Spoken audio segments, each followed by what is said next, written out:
Hello everyone, welcome to sociology.com. In this video, we will discuss about formalism and substantivism. এই ভিডিওটিত আনুষ্ঠানিকতাবাদ আৰু স্বতন্ত্ৰতাবাদৰ বিষয়ে আলোচনা কৰা হ'ব। So, formalism কি হয় সেই বিষয়ে আমি এতিয়া চাম। Formalism and substantivism refers to the two schools of thought in the economic anthropology or economic sociology, which was split into these two groups since mid-1950s. So, আনুষ্ঠানিকতাবাদ আৰু স্বতন্ত্ৰতাবাদে অৰ্থনৈতিক নৃতত্বৰ দুটা চিন্তাধাৰাক বুজায় যিবোৰ 1950 চনৰ মাজভাগৰ পৰা এই দুটা ভাগত বিভক্ত হৈছিল।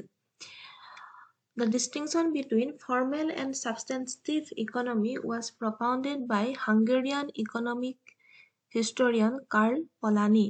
তো এই যে যিটো ডিস্টিংকশন ফৰ্মেলিজম আৰু সাবস্টেন্টিভিজম বা ফৰ্মেল স্কুল আৰু সাবস্টেন্টিভ স্কুলৰ এই যিটো ডিস্টিংকশন হেতু আনিছিলে কাৰ্ল পলানিয়ে। এটো এটা অতি ইম্পৰ্টেন্ট পইণ্ট হয়। So Karl Polanyi argued that economy can be defined in two terms. So according to Karl Polanyi, economy অৰ্থনৈতিক আমি দুটা ভাগত ভাগ কৰিব পাৰো। সেই দুটা হৈছে কি ফৰ্মেল এণ্ড সাবস্টেন্টিভ। তো এই দুটা হৈছে আনুষ্ঠানিক আৰু স্বতন্ত্ৰ। তো এই দুটা ভাগত আমি অৰ্থনৈতিক ভাগ কৰিব পাৰো according to Karl Polanyi. Formalist orientation is based on the idea of economic rationality. So আনুষ্ঠানিকতাবাদী যিটো ধাৰণা বা যিটো অৰ্থনৈতিক আনুষ্ঠানিকতাবাদী অভিমুখিতাটো কিহৰ ওপৰত নিৰ্ভৰ কৰে যে ই অৰ্থনৈতিক যুক্তিবাদৰ ধাৰণাটোৰ ওপৰত ভিত্তি কৰি গঢ় লৈ উঠিছে। মানুহ যে ৰেচনেলি চিন্তা কৰে, মানুহে যেতিয়া যিকোনো এটা বস্তু কিনিব তেতিয়া তাত তেওঁলোকৰ কোনো আবেগ অনুভূতি জড়িত হৈ নাথাকে। ফৰ্মেলিষ্টসকলৰ মতে কি হয় যে মানুহে সদায় মেক্সিমাইজেশ্যন অফ প্ৰফিট, তেওঁলোকে যিমান পাৰে বেছি লাভ উপাৰ্জনৰ কাৰণে চিন্তা কৰিব, কিদৰে তেওঁলোকে কম মূল্যত বস্তু পাব পাৰে সেইটো চিন্তা কৰিব। ইয়াৰ কোনো ধৰণৰ মানে ইমোশনৰ কথা জড়িত হৈ নাথাকে।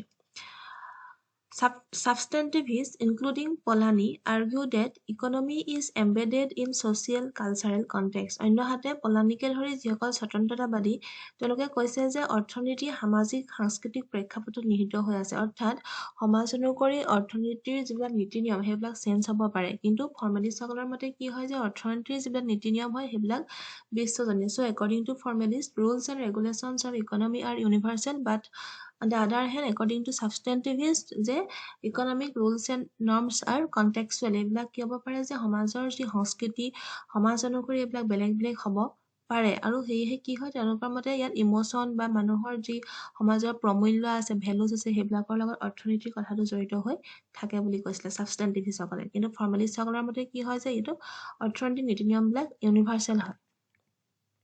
So prominent substantivists are Paul Bohannon, John Murrah, Marcel Selin, Eric Wolff.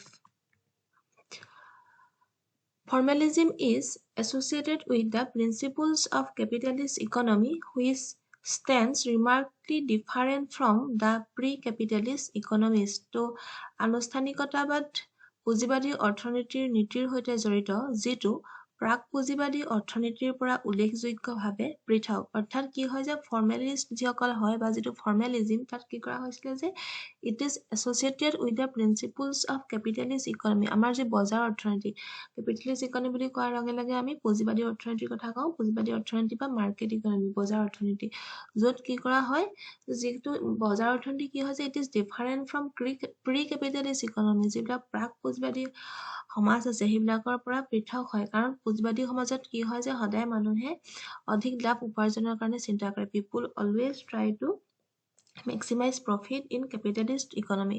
So' formalism কি হয় যে মেইনলি প্ৰি কেপিটেলিষ্ট ইকনমিৰ সৈতে এছ'চিয়েটেড হৈ আছে। It also means that the principles of capitalist economy are seen as universal. So formalist সকলে কি ভাবে বা formalist, according to formalism, the principles of capitalist economy are universal. তেওঁলোকৰ মতে যি বজাৰ অৰ্থনীতি সেইবিলাক কি হয় যে ইউনিভাৰ্চেল হয়, বিশ্বজনীন হয়, thereby subordinating the non-industrial economies to the principles of market economy.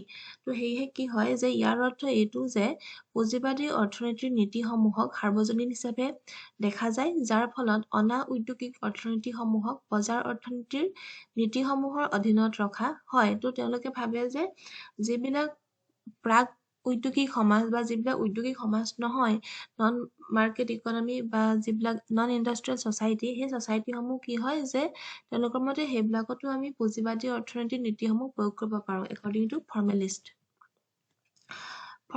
argue that formal rules of new classical economic theory derived mainly from the study of capitalist market societies can be used to explain the nature and dynamics of non-capitalist economies. আনুষ্ঠানিকতাবাদীসকলে যুক্তি আগবঢ়ায় যে মূলত পুঁজিবাদী বজাৰ সমাজৰ অধ্যয়নৰ পৰা উদ্ভৱ হোৱা নব্য ধ্ৰুপদী অৰ্থনৈতিক তত্ত্বৰ আনুষ্ঠানিক নীতিসমূহ অপুঁজিবাদী অৰ্থনীতিৰ প্ৰকৃতি আৰু গতিশীলতাৰ ব্যাখ্যাৰ বাবে ব্যৱহাৰ কৰিব পাৰি। তো তেওঁলোকে এইটোৱে কৈছে যে ফৰ্মেলিষ্টসকলৰ মতে কি হয় যে আমি কি কৰিব পাৰোঁ পুঁজিবাদী এখন সমাজ যিবিলাক বজাৰৰ নীতি নিয়মৰ দ্বাৰা চলে সেই নীতি নিয়মসমূহ আমি অপুঁজিবাদী সমাজ বা যিবিলাক প্ৰাগ উদ্যোগিক সমাজ সেই সমাজসমূহতো আমি ব্যৱহাৰ কৰিব পাৰোঁ বুলি কৈছিলে ফৰ্মেলিষ্টসকলে। For instance, one of the formalists, Melville Herskovits, an American anthropologist, in his book The Economic Life of Primitive People, endorsed this position. He said that scarcity and maximizing behavior is a universal character. The same means are applied everywhere to achieve different ends.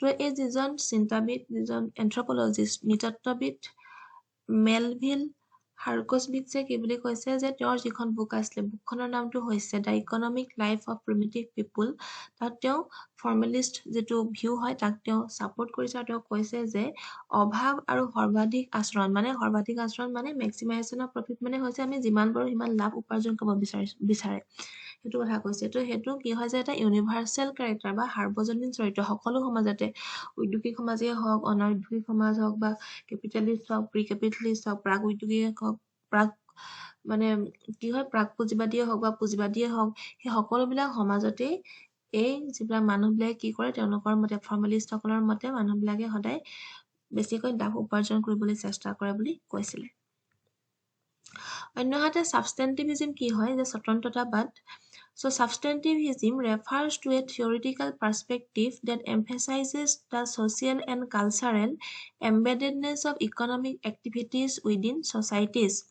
তো ইয়াত কি হয় যে স্বতন্ত্ৰতাবাদ সমাজৰ ভিতৰত অৰ্থনৈতিক কাৰ্যকলাপৰ সামাজিক আৰু সাংস্কৃতিক নিহিততাক গুৰুত্ব দিয়া তাত্ত্বিক দৃষ্টিভংগীক বুজায় তাৰমানে কি হয় স্বতন্ত্ৰতাবাদ বা সাবস্টেন্টিভিজমে কি কৈছে যে it is a theoretical perspective and it emphasized the social and cultural embeddedness of economic activities within societies যে আমাৰ যিবিলাক অৰ্থনৈতিক কাৰ্য সমাজত সংঘটিত হয় সেইসমূহ পৃথক নহয় সমাজৰ পৰা সমাজৰ যি সাংস্কৃতিক বা সামাজিক দিশসমূহ আছে তাৰ লগত এইবিলাক নিহিত হৈ থাকে বা অন্তৰ্ভুক্ত হৈ থাকে This perspective often associated with the work of economic anthropologist Karl Polanyi It challenges the notion that economic behavior can be understood solely through the lens of market mechanism and rational choice theory.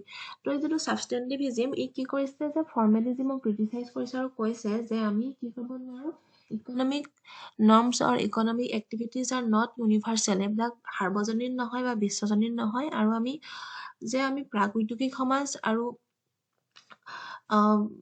যিবিলাক উদ্যোগিক সমাজ একেধৰণৰ নীতি নিয়ম ব্যৱহাৰ কৰি আমি তাৰ অৰ্থনৈতিক কাৰ্যসমূহৰ বিষয়ে জানিব নোৱাৰোঁ বা এইবিলাক কি হয় যে we cannot understood the economic behavior through the lens of market mechanism and rational choice theory. So instead, substantivism argues that economic activities are deeply intertwined with social relations, cultural norms, and institutional arrangements. So here তেওঁলোকে কৈছে যে আমাৰ যি সামাজিক সম্পৰ্ক সাংস্কৃতিক আমাৰ যি প্ৰতিমান প্ৰমূল্য আছে আমাৰ যিবিলাক নীতি নিয়ম আছে সেইসমূহৰ ওপৰত কি হয় যে অৰ্থনৈতিক কাম-কাজসমূহ নিৰ্ভৰ কৰে Thank you. তো কিবা যদি কোৱেশ্যন আছে তোমালোকে কমেন্টত জনাবা আৰু ভিডিওটো লাইক কৰিবা চেনেলটো সাবস্ক্ৰাইব কৰিবা Thank you.